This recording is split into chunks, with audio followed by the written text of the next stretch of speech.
আসসালামু আলাইকুম। সংবাদে আপনাদের সবাইকে স্বাগত জানাচ্ছি। আমি ফিরোজ তোহা। শুরুতেই সংবাদ শিরোনাম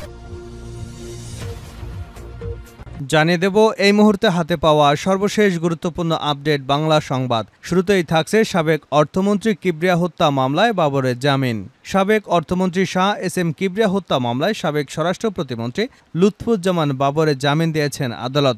বুধবার সিলেটের দ্রুত বিচার ট্রাইব্যুনালের বিচারক স্বপন কুমার সরকার এ আদেশ দিয়েছেন। ২০০৫ সালের ২৭শে জানুয়ারি হবিগঞ্জ সদর উপজেলায় বৈদ্যের বাজারে এক জনসভায় গ্রেনেড হামলায় সাবেক অর্থমন্ত্রী শাহ এস এম কিবরিয়া নিহত হন। এ ঘটনায় সাবেক স্বরাষ্ট্র প্রতিমন্ত্রী লুৎফুজ্জামান বাবর, সিলেট সিটির সাবেক মেয়র আরিফুল হক, বিএনপির বেশ কয়েকজন কেন্দ্রীয় নেতার নামে মামলা দায়ের করা হয়। এবারে জানাবো দ্রুত সংস্কার শেষে নির্বাচন দেবেন অন্তর্বর্তীকালীন সরকার, আশা ফখরুলের। বৃহস্পতিবার রাজধানীর নয়াপল্টনে বিএনপির কেন্দ্রীয় কার্যালয়ে সংবাদ সম্মেলনে এমন আশাবাদ ব্যক্ত করেছেন তিনি। মির্জা ফখরুল বলেন, অন্তর্বর্তী সরকারের প্রধান উপদেষ্টা ডক্টর মোহাম্মদ ইউনূস যে সংস্কারের সিদ্ধান্ত নিয়েছেন তা যেন দ্রুত বাস্তবায়ন করা হয়। জানাবো ঝড়ের আভাস ৪ সমুদ্র বন্দরে ৩ নম্বর সতর্ক সংকেত। দেশের উপকূলীয় এলাকা, উত্তর বঙ্গোপসাগর ও সমুদ্র বন্দরগুলোর উপর দিয়ে ঝোড়ো হাওয়া বয়ে যেতে পারে, যার ফলে বন্দরগুলোকে ৩ নম্বর স্থানীয় সতর্ক সংকেত দেখাতে বলা হয়েছে। বৃহস্পতিবার সকালে দেওয়া পূর্বাভাসে এ তথ্য জানানো হয়েছে। এদিকে আদানি গ্রুপের সঙ্গে বিদ্যুৎ চুক্তি যাচাই বাছাই করছে বাংলাদেশ। ২০১৭ সালে তৎকালীন শেখ হাসিনা নেতৃত্বাধীন আওয়ামী লীগ সরকার আদানি গ্রুপের সঙ্গে তাদের ঝাড়খণ্ড ইউনিট থেকে বিদ্যুৎ আমদানির চুক্তিটি করে। বৃহস্পতিবার ভারতীয় সংবাদ মাধ্যম ইন্ডিয়ান এক্সপ্রেসের এক প্রতিবেদনে এ দাবি করা হয়েছে। প্রতিবেদনে বলা হয়, অন্তর্বর্তীকালীন সরকার চুক্তির শর্তাবলী এবং বিদ্যুতের জন্য যে মূল্য নির্ধারণ করা হয়েছে তা ন্যায্য কিনা সেটি মূলত খতিয়ে দেখতে চায়। জানিয়ে দেব অন্তর্বর্তী সরকার সাংবিধানিকভাবে বৈধ অ্যাটর্নি জেনারেল। সাংবিধানিকভাবে ডক্টর মোহাম্মদ ইউনূসের নেতৃত্বাধীন অন্তর্বর্তীকালীন সরকার বৈধ। সরকার গঠনের আগে সুপ্রিম কোর্টের আপিল বিভাগ থেকে লিখিত বৈধতা দেওয়া হয়েছে। এখন পর্যন্ত সংবিধান অনুসারেই সরকার সব কাজ করে যাচ্ছেন, এমন মন্তব্য করেছেন অ্যাটর্নি জেনারেল মোহাম্মদ আসাদুজ্জামান। বৃহস্পতিবার দুপুরে নিজ কার্যালয়ে সাংবাদিকদের একথা বলেন তিনি। এবং সর্বশেষ জানাবো আন্তর্জাতিক সংবাদ। শিক্ষার্থীদের বিক্ষোভের মুখে মণিপুর ছাড়লেন গভর্নর। এক সপ্তাহেরও বেশি সময় ধরে মণিপুরে বন্দুকযুদ্ধ, ড্রোন ও রকেট হামলায় অন্তত ১১ জন নিহত হয়েছেন। তার জেরে মঙ্গলবার বেলা ১১টা থেকে রাজ্যের ৩ জেলায় কারফিউ জারি করা হয়। কারফিউ চলাকালীন শিক্ষার্থীরা পুলিশের সঙ্গে সংঘর্ষে জড়িয়েছে। এতে বুধবার উত্তাল মণিপুরের পরিস্থিতি আবারও উত্তপ্ত হয়ে ওঠে। যদিও রাজ্য জুড়ে নিরাপত্তা ব্যবস্থা আরও জোরদার করা হয়েছে।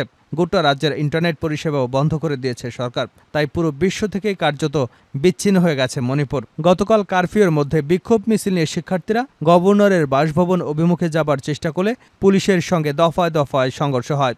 এতক্ষণ শিরোনাম শুনছিলেন, এবার বিস্তারিত।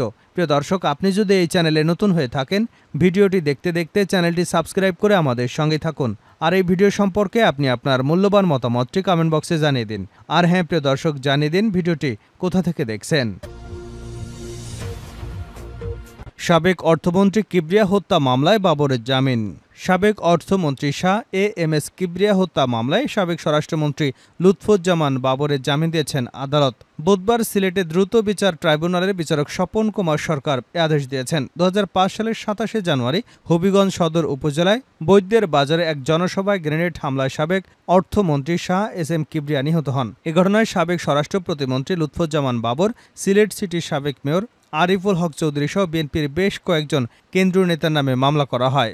এ মামলায় আদালতে হাজির হন আরিফুল হক চৌধুরী। মামলার অন্যতম আসামি বাবর ঢাকা কারাগারে বন্দী থাকায় আদালতে হাজির করা হয়নি। পরে আদালতের বিচারক বাবরের জামিন মঞ্জুর করেছেন। এর আগে বিএনপি সরকারের পর তত্ত্বাবধায়ক সরকার গঠিত হলে ২০০৭ সালের ২৮শে মে লুৎফুজ্জামান বাবরকে আটক করা হয়। অবৈধ সম্পদ অর্জন ও তথ্য গোপনের অভিযোগে তার বিরুদ্ধে ২০০৮ সালের ১৩ই জানুয়ারি রমনা থানায় মামলা করে দুর্নীতি দমন কমিশন। লুৎফুজ্জামান বাবর সে সময় দুদকের কাছে ৬,৭৭,৩১,৩১২ টাকার সম্পদের হিসাব দেন। কিন্তু তার বিরুদ্ধে অভিযোগ করা হয় তিনি ৭,৫,৯১,৮৯৬ টাকা মূল্যমানের সম্পদের তথ্য গোপন করেছেন। ওই বছরের ১২ই অগাস্ট তার বিরুদ্ধে অভিযোগ গঠন করা হয়। লুৎফুজ্জামান বাবর আরও বেশ কিছু মামলায় অভিযুক্ত ছিলেন। এর আগে ২১শে আগস্ট গ্রেনেড হামলা মামলায় আরেকটি আদালতে লুৎফুজ্জামান বাবরকে মৃত্যুদণ্ড দেওয়া হয়। দ্রুত সংস্কার শেষে নির্বাচন দেবে অন্তর্বর্তী সরকার, আশা ফখরুলের।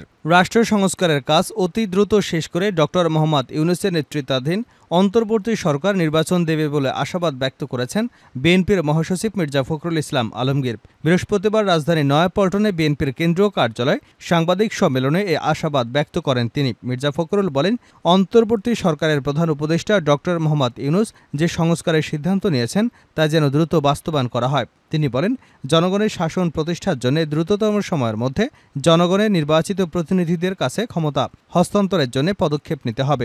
সংস্কারে জনগণের চাওয়া এবং প্রয়োজনকে মূল্যায়ন করতে হবে। বিএনপির কর্মসূচি নিয়ে তিনি জানান, 15ই সেপ্টেম্বর আন্তর্জাতিক গণতন্ত্র দিবসকে প্রাতিষ্ঠানিক রূপ দেওয়ার জন্য 2 দিনের কর্মসূচি নিয়েছে বিএনপি। 14ই সেপ্টেম্বর বিকেলে কেন্দ্রীয় শহীদ মিনারে সমাবেশ করা হবে। 15ই সেপ্টেম্বর নয়াপল্টনে সমাবেশ হবে। একই দিনে বিভাগীয় শহরে গণতন্ত্র র্যালি অনুষ্ঠিত হবে। এ সময় খালেদা জিয়ার শারীরিক অবস্থার সম্পর্কে তার ব্যক্তিগত চিকিৎসক ও বিএনপির স্থায়ী কমিটির সদস্য ডাক্তার এজেডএম জাহিদ হোসেন বলেন, সরকার খালেদা জিয়াকে জেলখানায় রেখে প্রয়োজনীয় চিকিৎসায় অবহেলা করেছে। তার শারীরিক অবস্থা পর্যালোচনা করে বিদেশে নিয়ে উন্নত চিকিৎসা দেওয়ার ব্যবস্থা করা হবে। ঝড়ের আভাস 4 সমুদ্র বন্দরে 3 নম্বর সতর্ক সংকেত। দেশের উপকূলীয় এলাকা, উত্তর বঙ্গোপসাগর ও সমুদ্র বন্দরগুলোর উপর দিয়ে ঝোড়ো হাওয়া বয়ে যেতে পারে, যার ফলে বন্দরগুলোকে 3 নম্বর স্থানীয় সতর্ক সংকেত দেখাতে বলা হয়েছে। যেখানে বলা হয়েছে, সক্রিয় মৌসুমি বায়ুর প্রভাবে উত্তর বঙ্গোপসাগর ও বাংলাদেশ উপকূলীয় এলাকায় গভীর সঞ্চালনশীল মেঘমালা সৃষ্টি হয়েছে। এর প্রভাবে বাংলাদেশের উপকূলীয় এলাকা, উত্তর বঙ্গোপসাগর এবং সমুদ্র বন্দরগুলোর উপর দিয়ে ঝোড়ো হাওয়া বয়ে যেতে পারে, যে কারণে চট্টগ্রাম, কক্সবাজার, মোংলা এবং পায়রা সমুদ্র বন্দরে 3 নম্বর স্থানীয় সতর্ক সংকেত দেখাতে বলা হয়েছে। দুপুরের মধ্যে যেসব অঞ্চলের উপর দিয়ে ঝোড়ো হাওয়া বয়ে যেতে পারে, উত্তর বঙ্গোপসাগরে অবস্থানরত মাছ ধরা নৌকা এবং ট্রলারগুলোকে পরবর্তী নির্দেশ না দেওয়া পর্যন্ত উপকূলের কাছাকাছি এসে সাবধানে চলাচল করতে বলা হয়েছে। আদানির সঙ্গে বিদ্যুৎ চুক্তি যাচাই বাছাই করছে বাংলাদেশ। আদানি গ্রুপের সঙ্গে করা বিদ্যুৎ চুক্তিটি যাচাই বাছাই করছে ডক্টর মোহাম্মদ ইউনূসের নেতৃত্বাধীন অন্তর্বর্তী সরকার। 2017 সালে তৎকালীন শেখ হাসিনার নেতৃত্বাধীন আওয়ামী লীগ সরকার আদানি গ্রুপের সঙ্গে তাদের ঝাড়খণ্ড ইউনিট থেকে বিদ্যুৎ আমদানির চুক্তিটি করে। বৃহস্পতিবার ভারতীয় সংবাদ মাধ্যম ইন্ডিয়ান এক্সপ্রেসের এক প্রতিবেদনে এ দাবি করা হয়েছে। প্রতিবেদনে বলা হয়, অন্তর্বর্তী সরকার চুক্তির শর্তাবলী এবং বিদ্যুতের জন্য যে মূল্য নির্ধারণ করা হয়েছে তা ন্যায্য কিনা সেটি মূলত খতিয়ে দেখতে চায়। নাম প্রকাশে অনিচ্ছুক অন্তর্বর্তী সরকারের একজন জ্যেষ্ঠ কর্মকর্তা ইন্ডিয়ান এক্সপ্রেসকে বলেন, আদানি গ্রুপের মতো ভারতীয় কোম্পানিগুলোর সঙ্গে করা চুক্তি যাচাই বাছাই করা হবে। তাদের সঙ্গে কী ধরনের চুক্তি স্বাক্ষরিত হয়েছে, কী শর্তাবলী দেওয়া হয়েছে, দেশের আইন না মেনে বিদেশি কোম্পানি থাকতে পারে না। ওই কর্মকর্তা আরও বলেন, তাই সেসব তদন্ত হবে। এটি ভারতীয় ব্যবসা প্রতিষ্ঠানগুলোকে লক্ষ্য করে করা হবে না। তারা এখানে যা যা করেছে সেগুলো যাচাই বাছাই করা হবে। এজন্য বাংলাদেশকে কত মূল্য দিতে হচ্ছে, এটা কি ন্যায়সঙ্গত, এসব প্রশ্ন উঠে আসবে।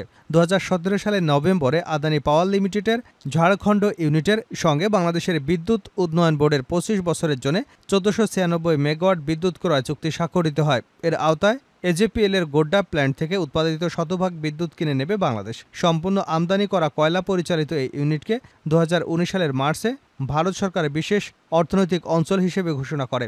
2023 সালের এপ্রিল ও জুনে গোড্ডা প্ল্যান্ট সম্পূর্ণভাবে বাণিজ্যিকভাবে চালু হয়। বিদ্যুৎ কেন্দ্রটি বাংলাদেশের বেস লোডের 7 থেকে 10% সরবরাহ করে। যোগাযোগ করা হলে আদানি পাওয়ারের একজন মুখপাত্র বলেন, বাংলাদেশ সরকার আমাদের চুক্তিটি পর্যালোচনা করছে। এমন কোনো তথ্য আমাদের কাছে নেই। সত্যিকারের অংশীদারিত্বের মূল্যবোধ থেকে তাদের কাছে বিপুল পাওনা থাকা সত্ত্বেও আমরা বিদ্যুৎ সরবরাহ চালিয়ে যাচ্ছি। আমরা বাংলাদেশ কর্তৃপক্ষের সঙ্গে নিরবিচ্ছিন্ন যোগাযোগ রাখছি এবং তাদের কাছে আমাদের পাওনা দ্রুত নিষ্পত্তির অনুরোধ জানিয়েছি, কারণ এটি আমাদের কার্যক্রমকে ব্যাহত করছে। টাকার অঙ্ক হিসেব করে বাংলাদেশে বিদ্যুৎ রপ্তানি করে 100 কোটি মার্কিন ডলারেরও বেশি অর্থমূল্যের ব্যবসা করেছে ভারত, যা ভারত থেকে বাংলাদেশে মোট রপ্তানি বাণিজ্যের প্রায় 10%। শেষ করছে আন্তর্জাতিক সংবাদ। শিক্ষার্থীদের বিক্ষোভের মুখে মণিপুর ছাড়লেন গভর্নর।